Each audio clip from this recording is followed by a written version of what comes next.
మీ జీవనానికి చివరి రోజైతే పరలోకంకి వెళ్ళి మీరు ఏం చేస్తారు?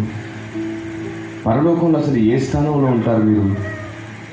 అధిక మహిమ దొరుకుతుందా, తక్కువ మహిమ దొరుకుతుందా, ఏ మహిమలో ఉంటారు? అబ్బే, అంత ఆలోచించలేదు సార్. ఈరోజు ఇల్లు గడిచిందా లేదా, అప్పు తీరిందా లేదా, రోగం పోయిందా లేదా, మొక్కిన కోరికలు తీరాయా లేదా, అందరం బాగున్నామా లేదా, అంత దూరం ఆలోచించలేదు. కానీ నా ప్రభు అన్నాడు, మొదట నా నీతిని, నా రాజ్యాన్ని వెతకండి, అటు తర్వాత అన్ని నేనే మీకు ఇస్తానన్నాడు. మనం అన్నిటిని వెతికి నీతి రాజ్యం వెతకడం మానేశాం.